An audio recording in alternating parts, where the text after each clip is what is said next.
Assalamualaikum warahmatullahi wabarakatuh. Bismillahirrahmanirrahim.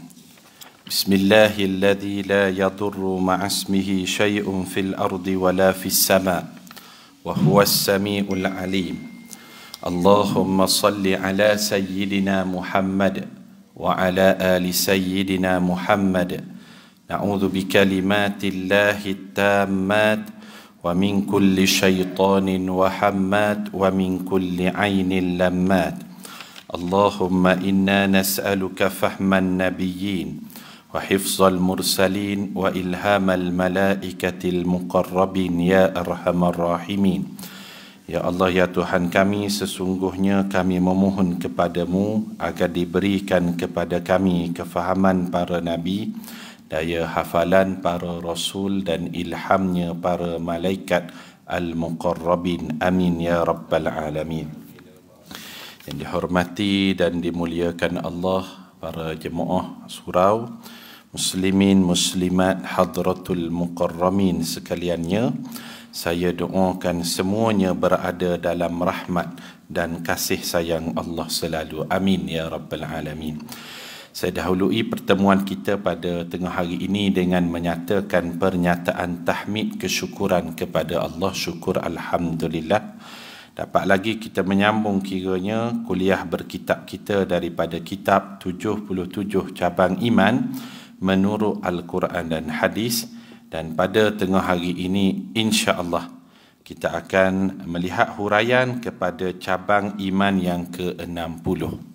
Bagi jemaah yang ada kitab, boleh buka pada muka surat 127. Muka surat 127, cabang iman yang ke-60. Boleh para jemaah buka pada bab hak-hak anak dan ahli keluarga. Ada tak? Ada kan? Pada tengah hari ini kita bincangkan hak-hak anak dan ahli keluarga. Ada 3 dalil. Yang pertamanya dalil daripada Al-Quranul Karim, dan begitu juga ada dalil daripada hadis Nabi sallallahu alaihi wasallam dalam menghuraikan bab ini. InsyaAllah kita akan huraikan satu persatu dalil daripadanya insyaAllah. Cabang iman yang ke-60, hak-hak anak dan ahli keluarga. Haknya ialah seseorang hendaklah menyara anak dan isterinya serta mengajar mereka segala urusan agama yang mereka perlukan. Firman Allah Ta'ala, A'udhu billahi minasyaitanir rajim. Qu anfusakum wa ahlikum nara waquduhan nasu wal hijarah. Suratul Tahrim ayat yang ke-6.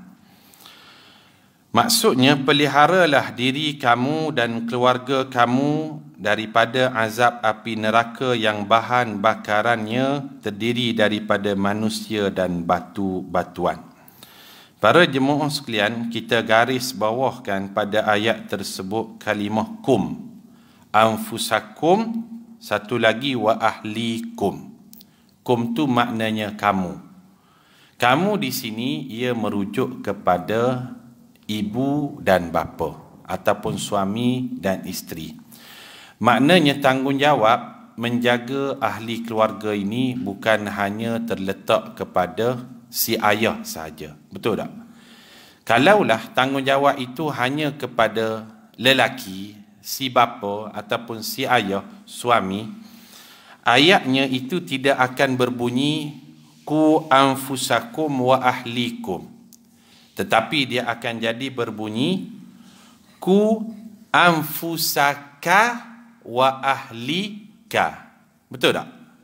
Ka tu maknanya seorang, lelaki. Tapi kalau kum tu maknanya lebih daripada satu. Lebih daripada satu maknanya di situ ada tanggungjawab bapa dan tanggungjawab ibu dalam menjaga dan mendidik anak-anaknya. Faham tak? Maka di situ si anak ada haknya, si bapa ada haknya, begitu juga isteri ada haknya, masing-masing ada hak dalam Islam. Maka cabang iman yang ke-60 ini dia membicarakan tentang hak-hak anak dan hak-hak yang perlu didapati oleh ahli keluarga. Ada satu riwayat. Riwayat ni disebutkan dalam kitab Tanbihul Ghafilin. Tak ada dalam kitab kita ni, tak ada. Cuma ada dihuraikan dalam kitab Tanbihul Ghafilin. Pengarang kitabnya Abu Lais Al-Samarqandi. Dia bawakan satu kisah tentang anna rajulan jaa ila Umar Al-Khattab radhiyallahu anhu bibnihi faqala ya khalifah inna ibni hadha ya'iquni. Kata Imam Abu Lais, dia bawa riwayat, seorang ayah dia datang bertemu dengan Khalifah Umar Al-Khattab radhiyallahu anhu bersama dengan anaknya. Lalu dia bagi tahu kepada Khalifah Umar, wahai Umar, anak saya ni dia telah derhaka kepada saya. Inna hadha bani ya'iquni. Anak saya ni telah menderhakai saya. Faqala Umar, maka Sayyidina Umar pun berkata, amma takhafullah fi uquqi walidika fa inna min haqqi walid kadha wa min haqqi walad kadha. Maka Sayyidina Umar Al-Khattab radhiyallahu anhu memperingatkan, tidakkah kamu takut kepada Allah kalau kamu menderhakai bapamu, sedangkan seorang bapa itu ada hak yang perlu didapati, begitu juga seorang anak ada hak yang perlu didapati. Sayyidina Umar peringatkan. Apakah hak bagi suami ataupun bagi seorang ayah ataupun hak seorang anak bagi seorang anak itu, haknya apa dia? Seorang ibu apa haknya? Seorang isteri apa haknya? Ini kita bincangkan secara sederhana pada hari ini. Para jemaah sekalian, ibu ataupun isteri, ibulah khususnya, dia diletakkan begitu tinggi dalam Islam berdasarkan hadis Nabi sallallahu alaihi wasallam. Ada seorang sahabat tanya, ya Rasulullah, man ahaqqun nas bihusni sahabati? Siapakah orang yang paling layak untuk saya berikan penghormatan? Seorang sahabat tanya, manusia yang manakah, siapakah orangnya yang paling layak untuk saya berikan penghormatan? Baginda jawab 3 kali. Ummuka, ibumu. Kali kedua, ummuka, ibumu. Kali ketiga, ummuka, ibumu. 3 kali baginda jawab. Kenapa 3 kali ini? Kali yang pertama, kerana seorang ibu itu dia layak mendapatkan penghormatan kerana dia mengandungkan kita. Kali kedua, kerana kesakitan melahirkan kita. Yang ketiga, kerana dia menyusukan kita. 3 kali. Kemudian sahabat ni tanya buat kali yang keempat, thumma man. Kemudian selepas itu, siapakah orang yang paling layak untuk saya berikan penghormatan? Baginda katakan, abuka, bapamu, ayahmu. Dan penghormatan kepada ayah ni dia datang kerana sebab. Macam ibu, sebabnya tadi apa dia? Sebab dia mengandung, sebab dia melahir, sebab dia menyusukan. Sebab itu 3 kali. Bapa pula ada dalam hadis tu baginda sebut, bapa juga orang yang paling layak mendapatkan penghormatan.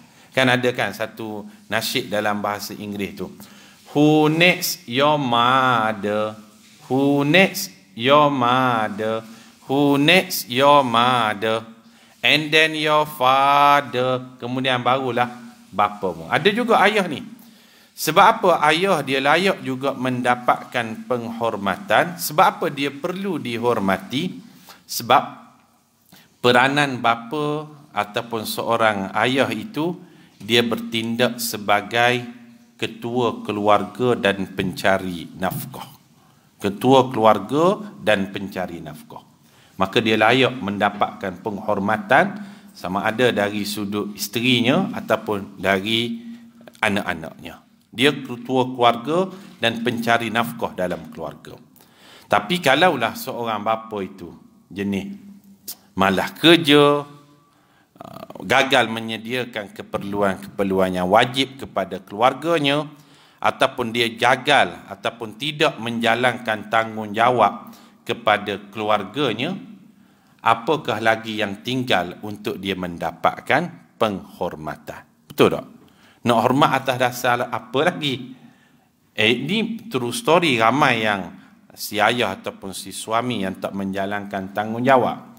Macam mana Ustaz tahu? Saya salah seorang daripada PPNCR, Penolong Pendaftar Nikah Cerai Rujuk Wilayah Persekutuan.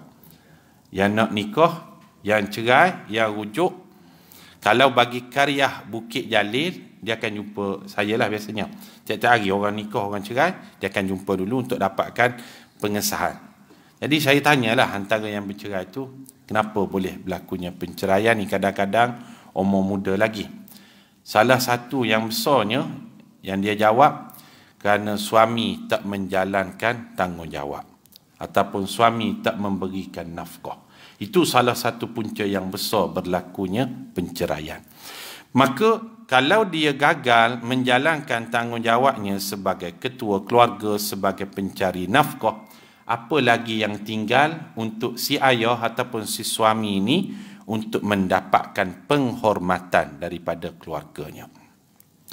Imam Nawawi, dia menyenaraikan bagi kita ni orang lelaki, suami ataupun ayah, ada 6 keperluan yang wajib yang perlu kita sediakan pada keluarga. 6 keperluan yang wajib.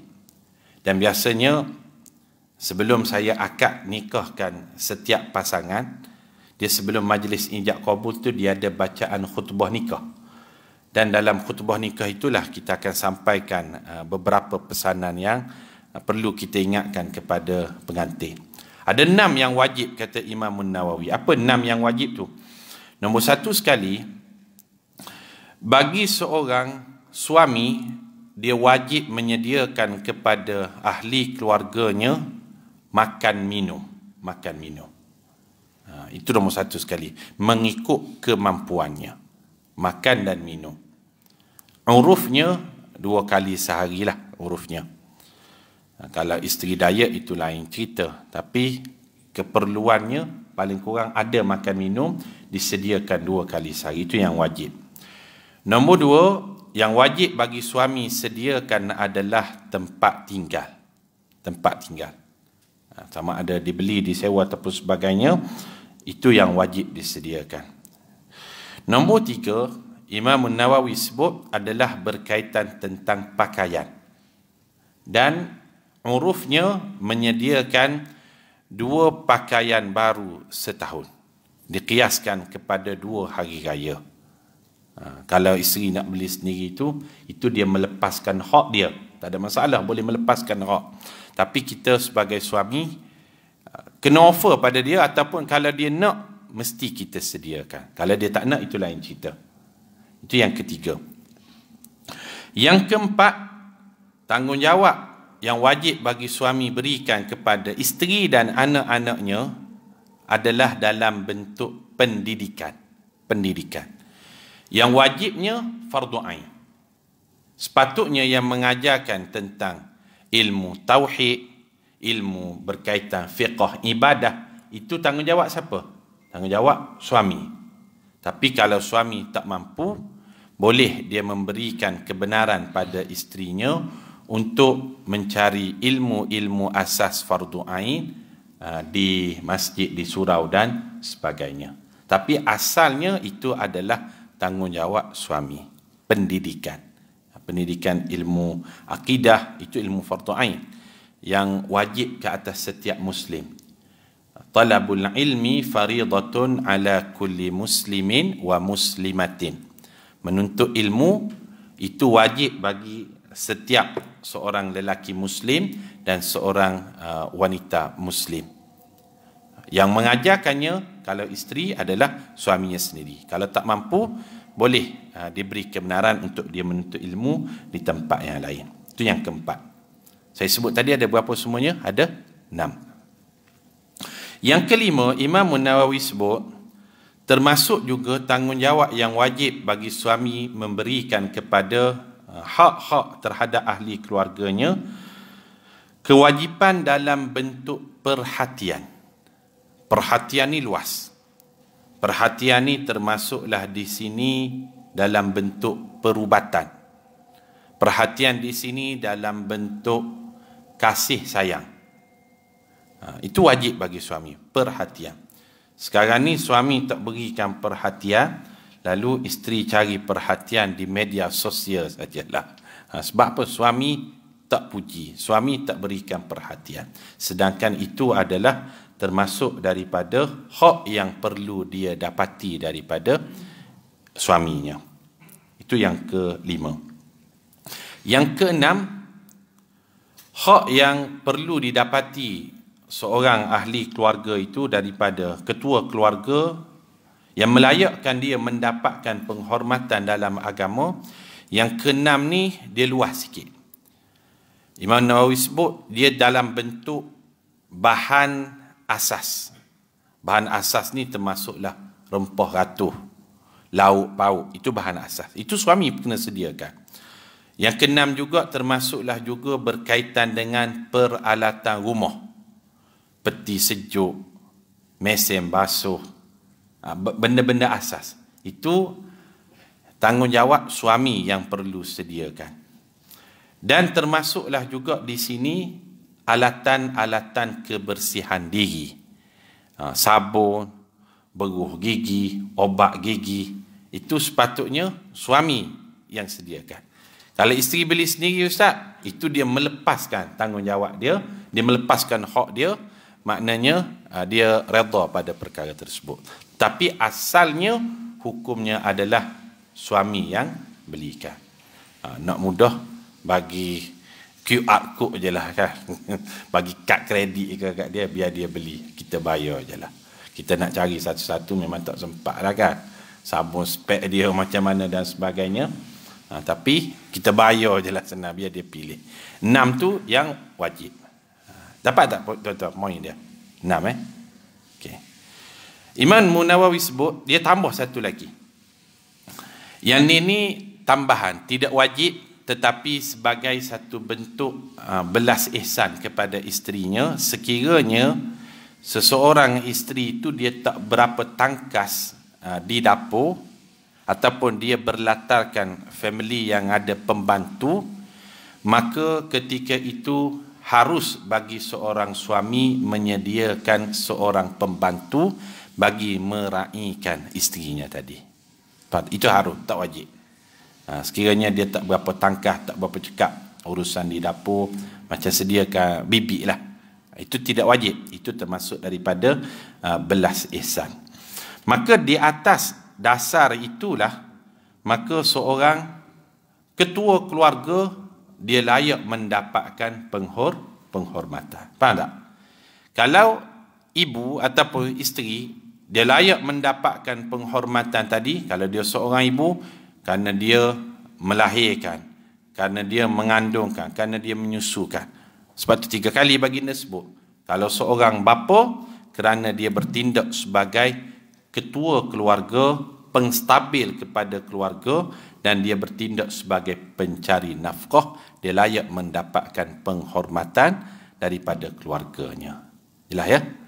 Itu hak bagi seorang keluarga dapat. Okay. Seterusnya, tadi kita sebut dalam bab tanggungjawab suami kepada isterinya, anak-anaknya. Bagi seorang suami pula, dia juga perlu mendapatkan hak daripada isterinya. Disebutkan di dalam satu hadis yang diriwayatkan oleh Imamul Baihaqi. Kata Nabi sallallahu alaihi wasallam, khairun nisa allati idza nazarta ilaiha sarratka wa idza amaratha ata'atka wa idza ghibta anha hafizatka fi malika wa nafsiha. Seorang isteri pula, dia perlu menyediakan 3 perkara kepada suaminya berdasarkan hadis ini. Kata Nabi sallallahu alaihi wasallam, sebaik-baik wanita ataupun seorang isteri itu adalah sifatnya idza nadharta ilaiha sarratka, apabila kamu memandang padanya menyebabkan hatimu rasa gembira. Kamu pandang pada dia, hatimu rasa gembira. Maknanya si isteri itu dia pandai menggembirakan hati suami. Itu hak yang seorang suami perlu dapatkan daripada isterinya. Bukan makin pandang, makin serabut kepala, bukan, tidak. Tapi makin menenangkan, makin menyejukkan, makin menggembirakan hati. Yang kedua, wa idza amaratha ata'atka, dan apabila kamu memerintahkan pada perkara yang baik, dia mentaatinya. Dia taat pada perintah yang baik. Pada perintah yang maksiat tidak wajib taat. La ta'ata li makhluqin fi maksiatil khaliq. Tidak ada ketaatan kepada mana-mana makhluk, hatta suami sekalipun, pada perkara yang melanggari perintah pencipta. Tetapi pada perkara yang baik, maka dia taat, dia ikut. Maka itulah hak seorang suami yang perlu dia dapatkan daripada seorang isteri. Ini kita bincangkan cabar iman yang ke-60 ni. Hak-hak yang perlu didapati sesama ahli keluarga. Dan yang ketiga, baginda SAW sebutkan, wa idza ghibta anha hafizatka fi malika wa nafsiha. Dan apabila kamu tidak berada di sisinya, tidak berada di sisi isteri, maka si isteri tadi dia menjaga hartamu dan dia menjaga dirinya. Dia jaga harta kita dan dia jaga pada dirinya tadi. Itu hak yang perlu didapati daripada seorang isteri terhadap suaminya tadi. Dalam hadis lain pula, dia tak dibatasi dengan 3 perkara ini saja. Dalam hadis lain, antaranya hadis yang diriwayatkan oleh Imam Ibnu Majah, muka surat 127, cabang iman yang ke-60, tentang hak-hak anak dan ahli keluarga. Kita bincangkan pada dalil yang pertama, qu anfusakum wa ahlikum nara, muka surat 127. Ada jumpa tak? Ada? Ada. Hadis yang lain, tak ada dalam kitab kita ni hadis ni. Dia seorang isteri ataupun seorang wanita, dia boleh dapatkan all access card masuk syurga bila dia melakukan 4 perkara ni saja. Dia boleh masuk syurga melalui mana-mana pintu syurga yang ada. Pintu syurga ni ada berapa semuanya? Ada 8. Disebutkan dalam hadis, ada 8. Bagi wanita ataupun isteri yang melakukan 4 perkara ni, kalau dia buat 4 perkara ni, dia dapat all access card masuk syurga. Masuk syurga all access card ni payah tuan-tuan. Maknanya semua pintu syurga panggil dia, masuklah melalui saya, masuklah melalui saya. Dalam hadis, antara sahabat yang baginda sebut secara direct ada all access card masuk melalui mana-mana pintu syurga, seorang. Siapa dia? Abu Bakar As-Siddiq radhiyallahu anhu. Dia menonjol pada semua amalan-amalan yang pada pintu syurga itu ada. Pintu syurga ni dia ada pintu Rayyan. Pernah dengar tak pintu Rayyan? Pintu Rayyan ni ahli puasa. Ahli puasa je yang boleh masuk melalui pintu khas ni. Dia macam ni tuan-tuan. Kalau analoginya, kalau kita pergi ke mana masjid terdekat dengan kita, masjid negara kan, dia ada pintu yang tak ada nama, betul tak? Ada pintu yang semua orang boleh masuk. Tapi ada satu pintu tu, dia panggil pintu diraja. Kat bawah tu. Raja je boleh masuk tu. Ada pintu diraja. Dia nak masuk pintu diraja ni, kena yang rombongan sekali dengan tuanku, boleh masuk. Ada kat bawah. Kalau Masjid Sultan Salahuddin, Masjid Negeri Selangor pun, dia ada. Satu pintu tu namanya pintu diraja. Syurga ni, dia ada 8 pintu utama yang khusus kepada ahli-ahlinya saja. Kalau orang awam ni masuk pintu ramai-ramai lah, pintu orang awam. Dia ada pintu Rayyan. Pintu Rayyan ni ahli puasa. Ada pintu solat ni ahli solat. Ada pintu jihad, ahli jihad. Sahabat-sahabat saudara kita di Palestin, dia akan dipanggil masuk syurga melalui pintu jihad insya-Allah. Khalid bin Al-Walid, pintu jihad. Kemudian dia ada pintu sedekah, orang yang beramal dengan hartanya. Dia ada pintu aiman. Kalau ada anak kita nama Aiman, ada satu pintu syurga namanya Babul Aiman. Pintu Aiman ni khusus, bukan Aiman tak kisah. Bukan. Nama pintu Aiman. Khusus kepada ahli syurga yang masuk syurga tanpa hisap. Dalam hadis sebut 70,000 je yang masuk syurga tanpa hisap dalam kalangan umat Nabi Muhammad sallallahu alaihi wasallam. Dan mereka ni akan masuk syurga melalui pintu Aiman. Ada pintu syurga namanya pintu bagi orang yang boleh mengawal marah dan mudah memaafkan. Jadi orang ahli tasawuf, orang kata gajah rimau apa pada dia, tak apa, saya maafkan je lah. Saya maafkan dah. Saya dah lupakan dah. Dia ni masuk syurga melalui pintu tersebut. Babul kadhiminal ghaidha wal 'afina 'anil nas. Pintu yang khusus bagi orang yang boleh mengawal marah dan senang memaafkan orang. Ada satu pintu syurga. Ada pintu namanya babus syafa'ah. Pintu syafa'ah ni banyaklah. Disebabkan amalan tertentu dia dapat syafaat, dia masuk melalui syafaat tersebut. Dan ada pintu namanya babut taubah, pintu taubat. Orang yang sentiasa memperbanyakkan istighfar. Bagi wanita ataupun seorang isteri, kalau dia melakukan 4 amalan ini, dia boleh masuk syurga melalui mana-mana pintu syurga yang ada. Siapa yang sebut? Jakim ke bagi tahu? Bukan. Rasulullah sallallahu alaihi wasallam bagi tahu.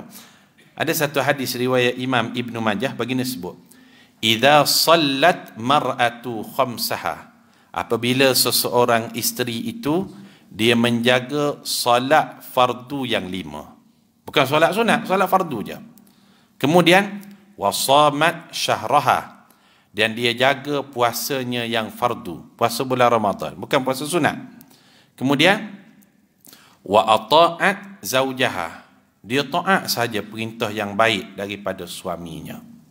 Dan yang keempat, wa hasunat farjaha, dan dia menjaga maruah dirinya. 4 dia dilakukan. Qila laha, akan dikatakan kepada semua isteri-isteri yang melakukan 4 perkara ini, idkhilil jannah min ayyi abwabil jannah syi'ta. Awak masuklah ke dalam syurga melalui mana-mana pintu syurga yang awak kehendaki. Dia ada all access card. Payah tuan-tuan all access card ni. Tapi wanita dia ada satu fadilat yang khusus sebagai tanda kemuliaan Islam kepada kaum ini. 4 dia lakukan. Jaga solat yang fardu, jaga puasa yang fardu, bukan sunat. Kemudian taat perintah yang baik daripada suami dia. Suami dia bagi tahu apa je yang baik. Beres boh, jalan terus boh. Jalan terus. Kemah, boleh. Beres semua. Beres semua. Ata'at zaujaha dan wahasunat farjaha, dan dia menjaga pada baruah dirinya. Akan dikatakan awak masuklah melalui mana-mana pintu syurga yang awak kehendaki. Jelas ya? Itu hak yang perlu diberikan oleh seorang isteri kepada suaminya. Manakala bagi seorang anak, dia ada hak yang perlu dia dapati daripada kedua ibu bapanya. Nombor 1 sekali, hendaklah si anak itu dia mendapatkan nama yang baik. Dia dapat nama-nama yang baik. Nama yang paling baik adalah nama yang disandarkan kepada nama Allah. Diletakkan pangkal Abdun, Abdullah, Abdul Rahman, Abdul Rahim dan sebagainya. Itu hak seorang anak perlu didapati. Kerana dia akan dipanggil di padang mahsyar nanti berdasarkan nama-nama tersebut. Abdul Ghani, itu nama yang baik. Abdul Halim dan Abdul yang lain. Yang kedua, seorang anak juga perlu dapatkan daripada kedua ibu bapanya makanan yang bersumberkan daripada makanan yang halal ataupun sumber yang baik. Itu hak yang perlu dia dapatkan. Dan yang ketiga, hak seorang anak yang perlu dia dapatkan juga adalah berkaitan tentang Al-Quran. Ilmu berkaitan Al-Quran. Sepatutnya yang mengajarkan bapanya lah ataupun ibunya lah. Kalau tidak, tak mampu, dia boleh hantar ke sekolah fardu ain dan sebagainya. Sebab itu hak yang perlu didapati oleh seorang anak. Kerana daripada Al-Quran itulah padanya itu ada rukun-rukun ibadah yang perlu dia tunaikan sepanjang kehidupannya sebagai mukallaf. 3 disebutkan. Jelas ya? Hak seorang ayah ataupun suami, hak seorang ibu ataupun isteri, dan hak yang perlu didapati daripada anak. Maka ketika itu Allah Ta'ala berfirman, Qu anfusakum wa ahlikum nara. Jagalah diri kamu dan ahli keluarga kamu. Sebab apa disebut kum bukan ka?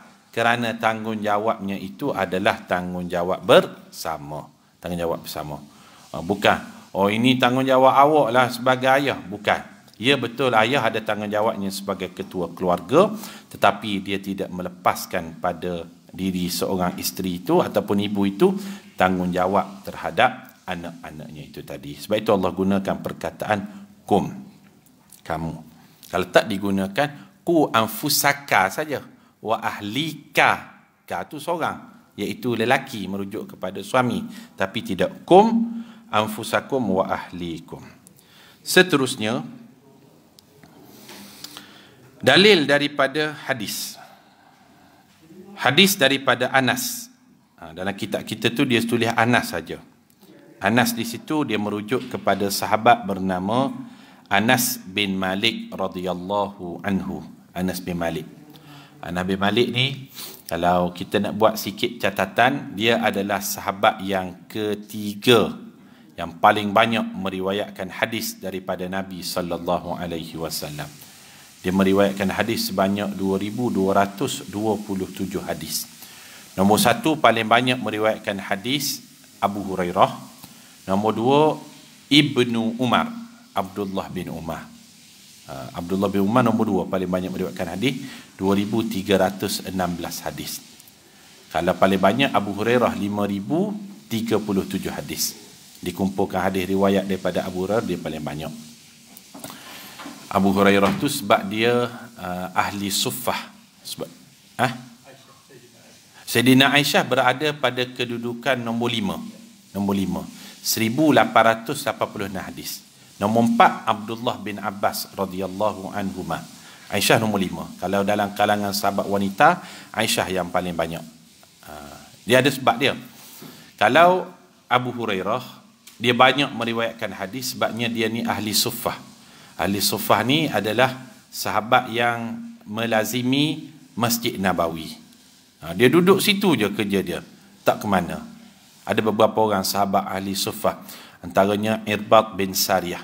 Sahabat ahli suffah ni yang kerja dia duduk iktikaf di masjid saja. Sebab Abu Hurairah ni dia masuk Islam lambat. Jadi dia ambil kesempatan tu, dia melazimi dengan berada di Masjid Nabawi, dan bila dia dengar daripada Nabi, dia akan ceritakan kepada sahabat yang datang ke masjid tersebut. Sebab itu cerita daripada Abu Hurairah ni banyak. Nombor 2, Abdullah bin Umar paling banyak meriwayatkan hadis. Dia ada sebab dia. Sebab dia adalah adik Rasulullah sallallahu alaihi wasallam, Abdullah bin Umar. Adik tu dengan makna adik ipar. Kan baginda berkahwin dengan anak Sayyidina Umar, namanya Hafsah. Betul tak? Hafsah. Hafsah tu ada adik. Adiknya namanya Abdullah bin Umar. Abdullah bin Umar. Maka hubungan baginda dengan Abdullah bin Umar itu adalah abang adik. Betul tak? Abang ipar, adik ipar. Kalau orang lain, persahabatan dengan baginda sallallahu alaihi wasallam, limitasi masanya terbatas. Awal pagi tak boleh datang. Sebabnya, mana boleh nak datang ke rumah Nabi mudah-mudah awal pagi. Lewat malam lepas isyak tak boleh datang dah. Tapi Abdullah bin Umar, sebab isteri Nabi SAW, Hafsah tu, kakak dia boleh akses ke rumah Nabi pada waktu sahabat lain tak boleh akses. Faham tak? Maka atas dasar itulah dia nombor 2 paling banyak selepas Abu Hurairah. Itu sebab dia. Kalau perawi hadis yang kita baca ni, Anas bin Malik, sebab apa dia nombor 3 paling banyak meriwayatkan hadis? Sebab dia ni adalah pembantu Nabi sallallahu alaihi wasallam selama 10 tahun ketika berada di Madinah. Khadimtun Nabi sallallahu alaihi wasallam 10 sinin. Aku telah berkhidmat kepada Nabi selama 10 tahun. 10 tahun dia berkhidmat. Dia ni kalau jawatan dia tu pegawai khas Nabi lah, ataupun setiausaha sulit Nabi. Grade perkhidmatan dia Jusabi lah kot kan. Sebab dia rapat dengan Nabi. Sebab itu banyak hadis riwayat daripada dia. Anas bin Malik. Tapi ada lagi yang lebih kanan daripada Anas. Tapi dia punya kecenderungan dia bukan dalam bab meriwayatkan hadis. Siapa dia? Yang paling kanan lah. Dia ni kalau jawatan sekarang KSUSK, Ketua Setiausaha Sulit Kanan. Dia ada kanan kat belakang tu. Grade perkhidmatan dia turus 3 kot. Bilal bin Rabah.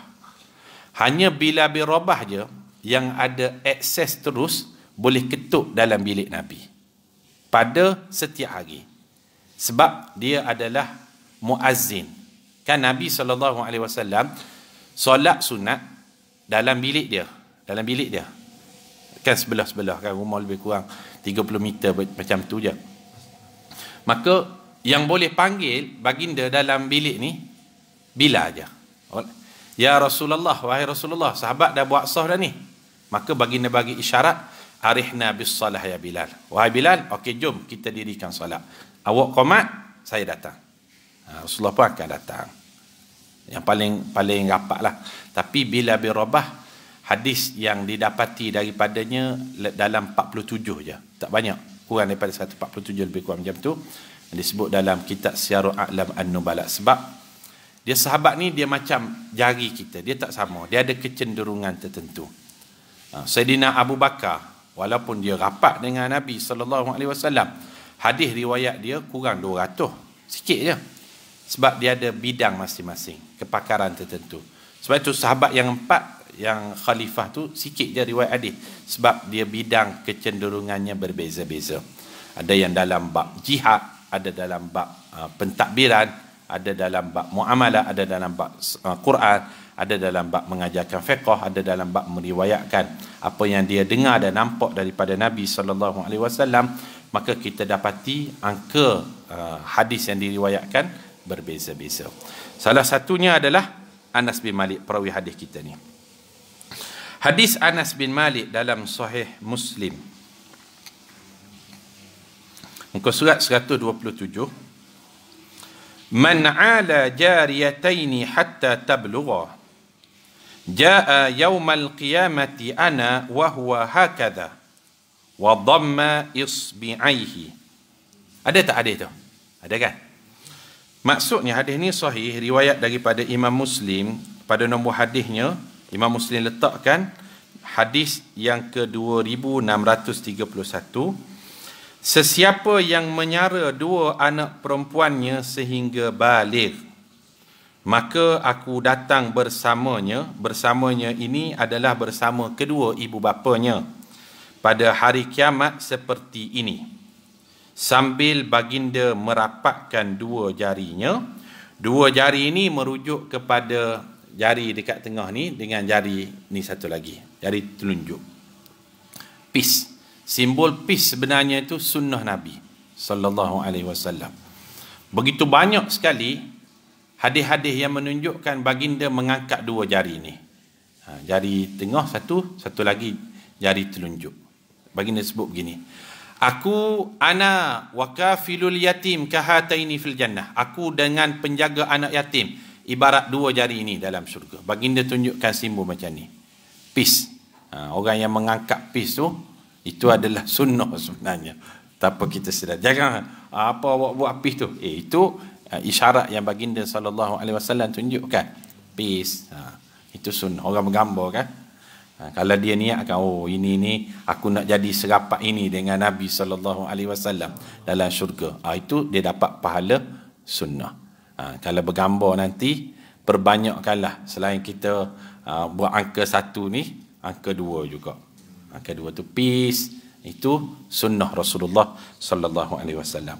Baginda menunjukkan isyarat begini bagi orang yang mempunyai 2 anak perempuan lalu dijaganya dan diberi daripada sumber yang halal dalam menjaga dan menyara anak perempuannya itu, maka dia mendapat fadilat berada serapat ini dengan baginda sallallahu alaihi wasallam. Baginda beri isyarat duduk serapat itu dengan ibu bapa yang menjaga 2 anak perempuan ini, maksudnya ia merujuk kepada dalam syurga Firdaus. Syurga yang paling tinggi, syurga Firdaus lah. Maka beruntunglah bagi mereka yang ada anak-anak perempuan. Ustaz sebut macam tu, ustaz ada anak perempuan tak? Ada. Mudah-mudahan dapat fadilat ini insya-Allah. Banyak lagi nak dihuraikan, namun waktu kita pun dah sampai ke hujungnya. Insya-Allah kesempatan yang akan datang kita akan bincangkan pula cabang iman yang ke-61 dalam bab saling memberi salam dan berjabat tangan sesama muslim. Wallahu alam. Assalamualaikum warahmatullahi wabarakatuh.